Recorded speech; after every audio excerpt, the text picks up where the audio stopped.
Bienvenue dans Next Episode, votre podcast consacré aux séries télé tous les mardis à 19h sur Séance Radio et partout, tout le temps sur Internet à retrouver à la demande sur vos applications favorites, Apple Podcasts, SoundCloud, Podcast Addict, etc.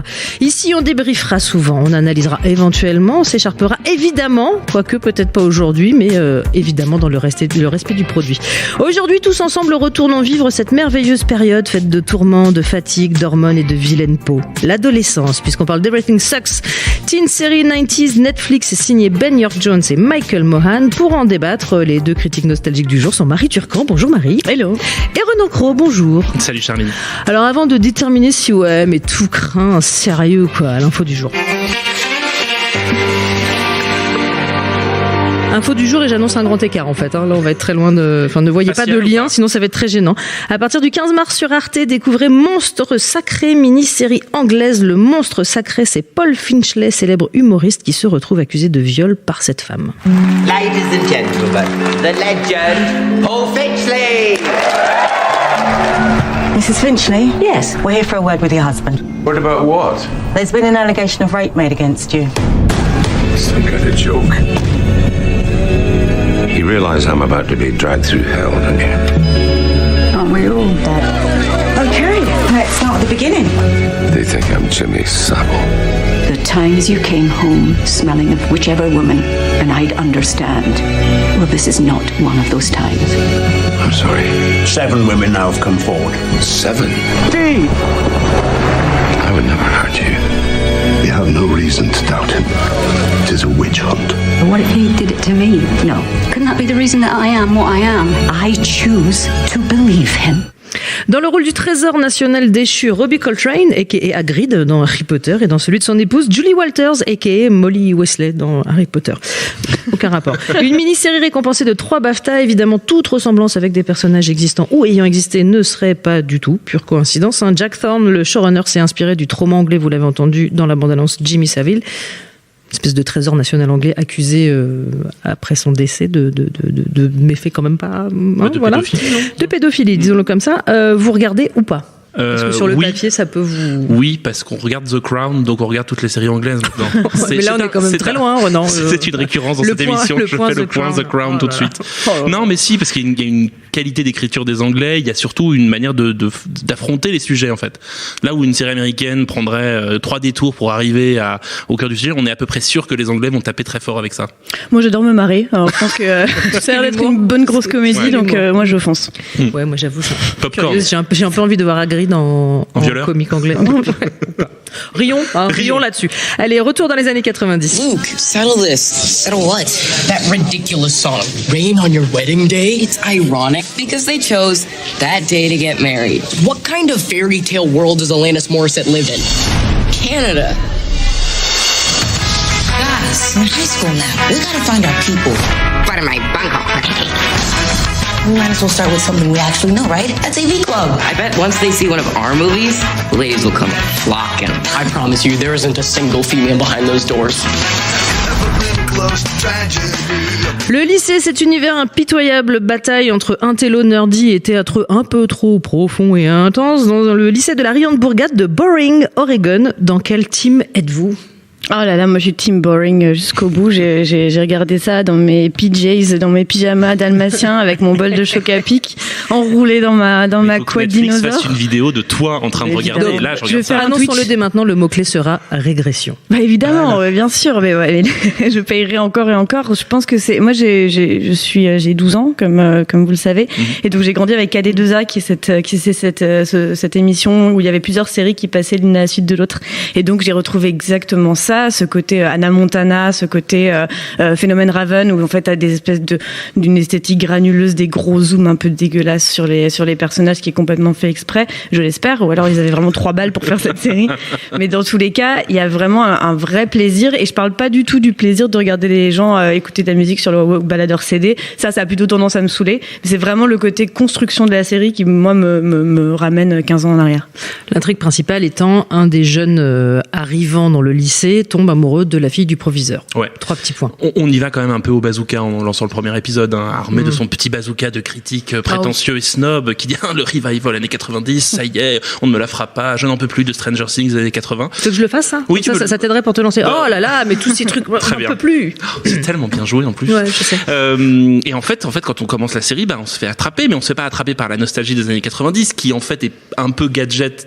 Il y a 2-3 vannes sur Alanis Morissette, un Tamagotchi par-ci par-là, mais surtout ce que ça raconte, et c'est là où moi je trouve que c'est vraiment très brillant, c'est que ça raconte que les années 90 c'était vraiment pas fun et que c'était vraiment pas très agréable d'être un ado dans les années 90. Et pas beau, comme le disait Marie. Et pas beau. La laideur 90s est exploitée jusqu'au bout quand même. Et puis t'es obligé de déprimer sur Oasis, t'es obligé de porter sur Wonderwall, tu portes des vestes en jean un peu trop grandes pour toi. Enfin, il y a un truc qui est vraiment l'antithèse de Stranger Things, où dans Stranger Things on t'explique que les années 80 c'est le Messie, que tout d'un coup tu vas te réinventer. Là c'est une série qui dit à peu près pendant 10 épisodes que quand t'es un nerd tu restes un nerd, et que de toute façon il y a pas trop d'espoir là-dedans, mais qu'il faut survivre aux années 90. Et j'ai trouvé ça assez étonnant, et surtout pas du tout, c'est à la fois mignon et glauque. Donc il y a une espèce de double entente qui moi m'a assez fasciné, c'est qu'au moment où je trouvais ça mignon, j'étais genre oh il est mignon, oh c'est glauque, oh il est marrant, c'est glauque, voilà comme ça. Et au moment où tu crois avoir tout compris à la série, à la fin du premier épisode, hop, t'as l'héroïne qui se branle sur des magazines porno féminins.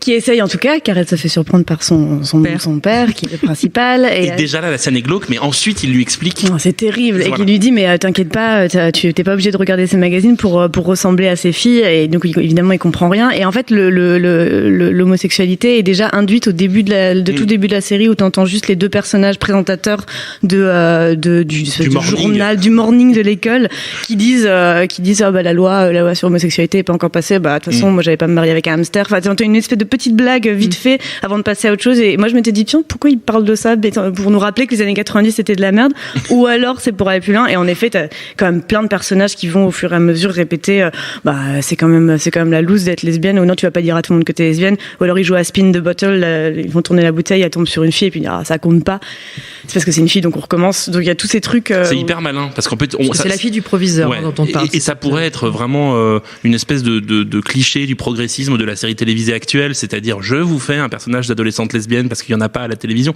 Non, c'est un vrai sujet, c'est vraiment intégré à l'écriture, et surtout c'est intégré à ce personnage qui est lesbienne, mais qui en même temps c'est pas très bien ce qu'elle est non plus, c'est-à-dire qu'il y a une espèce de trouble dans le visage de la jeune actrice. Elle est ado surtout déjà. Oui, mais la série télé a un peu tendance à faire formuler des adolescents qui sont un bloc. Et là, je trouve que ce qui est assez joli, c'est que ces personnages-là, ils sont un peu paumés, ils sont un peu désabusés. On sent que, au fur et à mesure que la série se construit, les personnages vont se rassembler. Il y a une espèce de truc un peu post-Glee qui apparaît. Et en fait, c'est pas du tout positif. C'est-à-dire qu'à chaque fois, il y a quelque chose un peu de l'ordre de la désolation entre eux, qui vraiment, à mon avis, la force de la série, c'est que c'est à la fois extrêmement drôle par moments parce que touchant, et en même temps hyper sordide sur ce que ça nous rappelle et ce que ça nous renvoie sur ce qu'on était à l'adolescence. Enfin, je sais pas. J'allais dire justement extrêmement drôle. J'ai vu le pilote et armé de mon bazooka de critique, je me suis dit ça va être terrible. J'ai pas du tout ri. La blague sur Alanis Morissette, t'as vu dans quel monde? Le Canada. Parce qu'ils sont tous polis. Non mais. C'est parce que Marine sait pas qui était Alanis Morissette. Tu n'étais pas née au monde Ironic. J'ai appris Ironic par cœur. J'ai écrit dans mon petit carnet toutes les paroles. C'est ça. Tu sais très bien. Si, parce que les personnages sont drôles parce qu'ils sont ironiques. C'est-à-dire qu'en fait, c'est presque les vannes des années 90. Pour moi, elles sont quasiment au 2e degré. C'est-à-dire qu'on a l'impression de voir les personnages faire des coups de coude en disant wink wink. T'as vu, elle est bien. Au début, quand tu vois les 3 geekos qui parlent entre eux, c'était too much dès le départ. Et je me suis dit, en plus, on voit très peu de personnages féminins dès le départ parce que tu rentres dans la série par ce garçon Luke. Donc tu as l'impression que ce sera encore un Stranger Things avec trois potes. Et après, ça devient un peu plus choral. Après, on voit l'histoire du père de la héroïne d'ailleurs, de Kate, tout à fait. Donc on voit un peu d'autres personnages, mais au début ça m'a fait un peu peur. Ensuite, mais d'ailleurs ils sont pas très bien exploités ces potes. En fait, il y a une espèce de trio Stranger Things. Ça reste le même truc. T'as le gamin débilos. Ouais, mais alors ils sont pas utilisés du tout. Effectivement, il y a le neuneu et il y a le grognon. Le grognon qui pourrait être très intéressant et qui est quand même assez sous-exploité. Le neuneu, ça commence à monter quand même. Enfin, il prend un peu d'ampleur. Tu sens que le beau gosse, parce qu'il y a donc le drama club également. Il y a un club vidéo et un club drama. Voilà. En fait. Et le club drama, c'est évidemment les beaux gosses, les intenses. Le mec est habillé comme dans le Breakfast Club avec un long manteau jusqu'en bas, et il fait des envolées lyriques. Et elle se prend pour Courtney Love un peu. Et Gwen Stefani. Et donc qui existait dans les années 90, Gwen Stefani. Quand même. Je ne sais pas. No Doubt. No Doubt, c'est années 90 ou c'est 2000? Bon, moi, c'est la question que je me suis posée durant toute la série, c'est à quel moment on peut différencier une œuvre des années 2000 des années 90. Je vous laisse réfléchir à ça. C'est-à-dire qu'esthétiquement, je trouve qu'il y a un truc dans les années 90 qui prend pas. Ça, autant 80, on voit tout de suite le brushing, tout ça. Et là, pendant tout le truc, je me disais, ok, ça fait penser à Sauvé par le Gong un peu. Peut-être les paillettes. Il y a beaucoup plus de paillettes dans les années 2000. Ouais, c'est plus glitter, effectivement. Puis il y a plus de chemises carreaux et de nuisettes robes dans les années 90. C'est juste qu'elle est lesbienne. Comment ? C'est juste qu'elle est lesbienne. Enfin, non, qu'elle met des chemises à parce carreaux. quand je l'ai vu le premier épisode, il y avait cette héroïne qui avait une chemise à carreaux.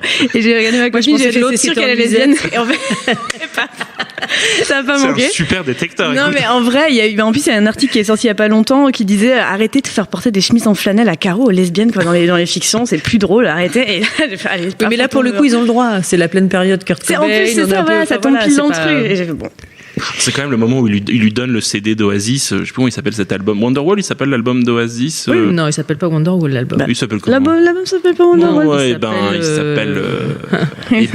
Écrivez-nous pour. C'est la honte.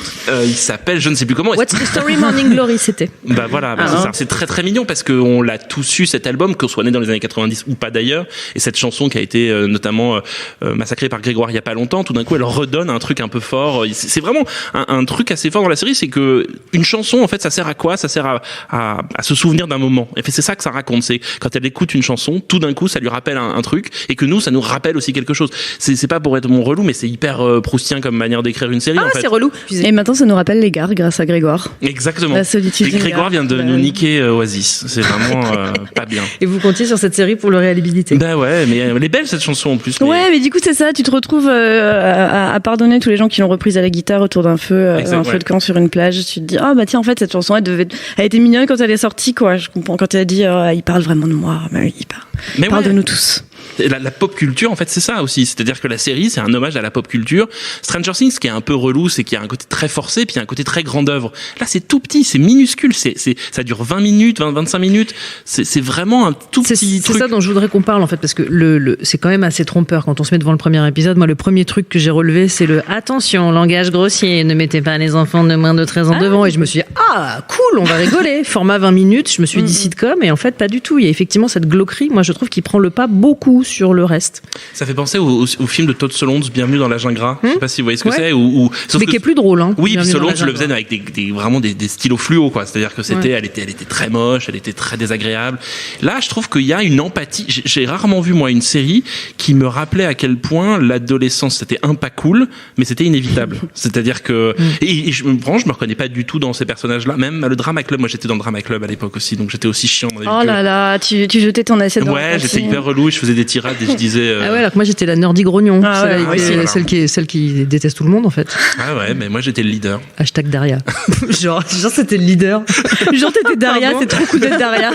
Arrêtez de faire genre. Vous étiez le personnage secondaire, vous mangez votre purée comme tout le monde à la personne cantine. nous adressait la parole parce que personne savait comment. Et on prend notre putain de revanche ici, quoi. Dans cette série, en faisant croire qu'on était cool. Alors que pas du tout. Non, mais ils sont pas cool en fait. Moi je crois que c'est ça aussi que j'aime bien. Non mais je trouve que même le Drama Club est pas ils sont pas super cool non plus, quoi. Mais non, c'est ça qui est marrant, c'est qu'en fait ils ont pas du tout, t'as pas cette séparation entre les cool kids et les. Dans Glee, t'as toujours, ils étaient vraiment tous losers. Là, t'as un peu ça aussi, ou même parce que dans Glee, t'as ces personnages qui chantent et qui croient qu'ils sont des dieux vivants quand ils chantent, et à chaque fois, à la fin des chansons, soit ils se prenaient une assiette dans la gueule, ou ils dérapaient sur un trottoir. Enfin, il y avait toujours un truc qui les descendait de leur piédestal, et on se rendait compte que malgré tout, même s'ils faisaient des chansons géniales, en fait, c'était quand même des losers. Et là, t'as quand même deux personnages qui font du théâtre, qui ont envie de faire des trucs bien, qui ont envie de construire une pièce et tout, et en fait, c'est quand même des losers à la fin. Non, mais il joue Oncle Vania. Qui joue Oncle Vania au lycée et fait un drama parce qu'il peut pas jouer Oncle Vania? Il y a un truc quand même de personne. Non, je sais pas. Ouais, c'est moi, putain. Non, mais oui, il y a un truc chez ces personnages-là, mais même ils sont désagréables mais touchants. C'est-à-dire qu'il y a quelque chose chez eux qui, moi, elle par exemple, qui est vraiment une saloperie. Elle fait un truc à un moment dans un épisode. Elle écrit avec son stylo. Elle frotte une feuille avec un stylo bille et après elle met la bille sur le cou de la personne qui est devant. J'ai envie d'essayer en fait. C'est ça. Ah ouais, ça fait comme un petit coup d'électricité. Et ça me faisait penser à The Craft, tout ça, tous ces films des années 90 avec plein de bitch, avec des nanas bien vénères et tout. Ça m'a rappelé quand même des stéréotypes des années 90 qui nous manquent un peu, qui étaient aussi. Mais elle sort tout droit de Heather, on est d'accord. De Heather, exactement. Mais je sais pas si c'est un film qui a vraiment. C'est sorti en France, Heather, j'ai eu un doute. Moi je m'en souviens bien, parce que moi j'étais vraiment née dans les années 90. C'est ça, moi vous. Ouais, moi je suis très très tardif, mais il y a quelque chose vraiment dans cette série d'un condensé des années 90 qui est jamais agressif. c'est pas les fameuses member berries dont tu parlais il y a quelques temps, Marie. Ils sont pas là pour toucher à la nostalgie, et du coup je suis assez curieuse de voir la réaction auprès du jeune public. J'ai quand même l'impression que c'est le genre de série qui pourrait être pour des ados, mais vraiment des ados entre 10 et 15 ans, et pour le coup une vraie série pour ados, et pas seulement juste pour nous qui regardons et pour toucher à notre fibre nostalgique. C'est quand même un peu une série sur les ados pour les adultes. C'est-à-dire que les vannes sur Alanis Morissette, franchement... Ouais, je sais pas. Mais même la figure des... Et sur Tori Amos. Et sur Tori Amos, oui. Reparlons de Tori Amos. Il exhumait Tori Amos d'un coup, en une phrase. Et l'explication du titre de l'album, Little Earthquakes. Ben voilà. Quoi? Mais ça montre aussi que les années 90, on n'était pas surinformés. Enfin, il y a une espèce de truc où ces personnages-là sont un peu naïfs, un peu neuneux. Mais en plus, pour savoir si la nostalgie fonctionne, il y a une question qui est très simple, c'est est-ce que vous avez envie d'y retourner à l'endroit où ils sont? Non, c'est voilà, donc jamais. Dans Stranger Things, il peut y avoir ce petit côté, j'aimerais bien être dans leur bande quand même. Enfin, un peu aller sympa, Stranger Things avait un petit côté facho quand même. Enfin, il y a un Allez. Ben voilà. Non mais pardon, mais t'as quand même un petit truc dehors. C'était super quand on pouvait pas communiquer entre nous, et puis tout le monde était dans sa bulle, et puis surtout fallait pas regarder dans le village d'à côté. Il y avait vraiment ce truc de se refermer sur soi-même. Là, cette série. Du Démogorgone quand même. Oui, mais c'est dans le monde un mythe des années 80, c'est-à-dire le renouveau, Reagan. On recommence. Là, les années 90, c'est la grosse gueule de bois quand même. J'ai l'impression que c'est presque les enfants des gamins de Stranger Things qui se prennent une grosse gueule de bois parce que papa est soi-disant un héros, sauf que papa a divorcé, il est complètement pourri. Le proviseur. Eleven a 5 gosses. Eleven a 5 gosses, voilà. Et le proviseur, je sais pas si ça vous rappelle quelque chose, c'est le proviseur Belding dans Sauvé par le Bon. Oui, c'est sûr. Et on y pense tout le la temps. La même maladresse, le même malaise dès qu'il ouvre la bouche. Et en plus, malheureusement pour la pauvre héroïne, c'est son père en fait. Ouais, et l'adulte relou. Enfin, et je pense que les années 90, c'est le moment où on a cru que les adultes devaient être copains avec leurs enfants. Et la série raconte ça. La mère qui dit, je voudrais être copain avec mon fils et tout. Et tu fais, mais non, laisse-le, quoi. Enfin, soit sa mère, exactement. Mais il y a un truc vraiment où tu te rends compte que les années 90, ça devait pas. Enfin, moi, j'étais pas très vieux dans les années 90. Marie n'était même pas une idée. Non. Et vraiment, c'est. Alors que moi, je travaillais déjà ardemment. J'avais 3 gosses. T'étais déjà à la mine. Et voilà. 3 gosses. Et vraiment, je me dis que les années 90, ça devait pas être funky, quoi. Enfin, ça devait être. Si, c'était assez marrant. Ouais. Moi, vraiment, ce qui m'a plu, moi, dans la série, c'est la bande son. C'est vraiment, voilà. Courting Crow, quoi. Quoi? Courting Crow, c'est la déprime. Mais n'importe quoi. Et Spin Doctor. Tu vas dire que Spin. C'est horrible. Alors là, pas du tout. Ça, c'est Christophe Maé. Ça n'a rien à voir. Tu arrêtes tout de suite. C'est un mix. Non, la bande son est assez agréable. Moi, je trouve qu'ils ont fait un vrai bon boulot là-dessus. Oui. J'écouterai pas. Enfin, Marie, t'as envie. Ceci dit, est-ce que le boulot était vraiment recherché dans ce cas-là? Tu tapes Hit Songs of the 94. Ouais, bien sûr. Mais moi, je vous dis, j'ai beaucoup plus de réserve que vous sur cette série, en fait, que je trouve trop souvent malaisante à mon goût. Moi, il y a une scène. Alors, vous allez me dire ce que vous en pensez. Moi, il y a vraiment une scène que je trouve assez difficile à regarder, qui est ce moment où cette demoiselle, qui est donc homosexuelle, consent à sortir avec ce jeune héros, sûrement pour sauver les apparences, en fait, et ils se retrouvent face à face, et le môme lui dit, mais maintenant qu'on a décidé qu'on sortait ensemble, pourquoi on s'embrasse pas, en fait? Et cette espèce de 3 secondes d'arrêt sur le visage de cette môme qui est dans une espèce de position, oui, le mec est gentil, mais en fait, non, tu vas pas y aller. Et je trouve ça hyper Bah ouais, mais c'est super beau, justement. C'est super bien de l'avoir montré. Et surtout, moi, je me revois dire. Non, mais c'est moi que ça m'aime. Je me dis, pauvre môme. Mais parce que peut-être que tu te revois à l'époque avec le type qui voulait sortir avec toi et tu me dis, bah non. Enfin, c'est cette violence. Enfin, je sais pas si vous. Non, mais là, tu peux l'appliquer même à tous les ados d'aujourd'hui. C'est pas du tout quelque chose des années 90. Ce truc. C'est pas, je dis pas que d'obligation de sortir avec quelqu'un tôt, de se forcer à avoir une relation parce que c'est cool, parce que. Mais on peut faire le parallèle avec Big Mouth, qui est la série animée que Netflix a sortie il y a un mois à peu près, qui est un peu pareil, de Nick Kroll, qui d'ailleurs le personnage principal ressemble vraiment beaucoup au nerd avec les sédans en avant de la série dont on parle. Et dans cette série-là, t'as aussi ce moment où t'as 2 personnages qui se mettent en couple et soudain ils deviennent les stars du lycée parce que l'apparence de la relation est plus importante que la relation elle-même. Mais dans Big Mouth, ils font pas attention à ce que ça fait vraiment au personnage. Là, tu sens un petit peu ce que c'est la souffrance d'être dans une relation que t'as pas envie, t'as juste envie de jouer au Playmobil. Et au moment où ça devient un peu glauque, il y a une scène juste après où le meilleur pote vénère tout le temps lui dit alors la durée de péremption de ta relation en moyenne c'est 26 jours. Donc déjà ta relation elle est condamnée. Il y a une espèce de truc de gamin qui est pas du tout, il parle pas comme alors on avait beaucoup parlé de ça pour Stranger Things, je sais que c'est un grand cheval de bataille de Marie, les ados ne parlent pas comme des ados, c'est pas complètement vrai. C'est quand même un peu surécrit, mais ça marche parce que il y a un côté, ça transmet un côté sad kids. On avait les cool kids des années 80, il y a un côté sad kids et ils sont tous un peu déprimés, un peu même les mecs drama dans 10 ans, ils sont après avoir fait le cours Florent, ils sont à Pôle emploi ou à Disney en train de faire dingo quoi. Ouais, ou en train de faire les Marseillais. En train de faire les Marseillais, donc il y a un truc on sent que c'est hyper insultant. Pas gratuit. Non, mais il y a un truc assez déprimant quoi dans cette série, mais c'est ça qui est assez chouette. On y va pour le côté sauvé par le gong, et en fait c'est plutôt la vie à 5 quoi. Il y a quand même des moments positifs. On dirait qu'on parle de la série sur les pédophiles. C'est quand même plutôt sympa, tu vois. Enfin, il y a quand même des moments de genre dans le moment où le personnage Luc se rend compte que, enfin, sa copine lui dit, en fait, je crois que je suis lesbienne. Il est plutôt positif. Il est pas dans le marasme. Il est pas en train de se dire, mais moi, je suis un nice guy. Pourquoi elle m'aime pas? Enfin, ils peuvent tourner le truc de manière intéressante, je pense, et quand même réussir à montrer quelque chose d'autre. Et tu disais, on aurait pu y aller et dire, c'est qu'une série sur un personnage lesbien montré. Et là, oui, en vrai, c'est très très très très rare d'avoir un personnage lesbien à la télévision, un personnage d'adolescente lesbienne à la télévision qui se dit lesbienne à son âge. Et ça, franchement, j'en ai jamais vu ou très rarement vu. Même dans Glee, ça a mis longtemps à arriver. C'est pas des choses qu'on voit beaucoup, et les femmes sont beaucoup plus invisibilisées que les hommes traditionnellement à la télévision. Donc ça franchement, quand t'as la scène qui arrive et que tu te rends compte que ça va parler d'autre chose que juste des gamins qui vont tomber amoureux, tu te dis ah ouais, ok. Et c'est une homosexualité féminine qui est pas montrée sous le côté oh là là c'est joli, il y a un vrai désir, ouais, que, notamment tout le rapport où elle a une fascination pour les seins de la cool kids du drama club là, qui est horrible, l'espèce de Gwen Stefani, Courtney Love, et c'est assez fort parce que vraiment la série te dit voilà ce que c'est que le désir d'une femme pour une autre femme, c'est ça. Et moi je l'avais rarement vu de manière filmée aussi simplement, mais aussi de manière aussi à hauteur de personnage quoi. C'est-à-dire que il y a pas tous les fantasmes du porno qui se mettent derrière tout ça, c'est vraiment une série qui respecte en tout cas le désir de son personnage, et inversement. Et avec une très bonne comédienne. Ouais, cette qui est jeune comédienne est vraiment. Qui a un petit côté Scarlett Johansson qui saurait jouer en fait. Donc pas du tout Scarlett Johansson. Ouais, c'est ça. Ouais, Scarlett Johansson, mais pas du tout en fait. Oui, mais elle a un physique un peu la Scarlett, un peu tout pâle, tout comme ça. Angela quand même, non? Angela vous êtes jaloux, Scarlett. On est dans la jalousie. Ouais, absolument. Ouais, je veux dire, ouais. Non, ça c'est Anna Mouglalis. C'est la même personne. Excusez-moi, pour moi c'est la même personne. Une recommandation peut-être avant que nous quittions. Pour retourner dans les années 90. Moi en plus Netflix ils font bien le boulot quand même parce qu'ils ont mis récemment La Vie à 5 qui était un peu la série des années 90. Je vois Sharon qui fait Neve Campbell, Scott Bailey, ça vous parle ou ça? Ils en parlent à un moment, Scott Bailey en disant il est trop canon Scott Bailey, il est trop beau.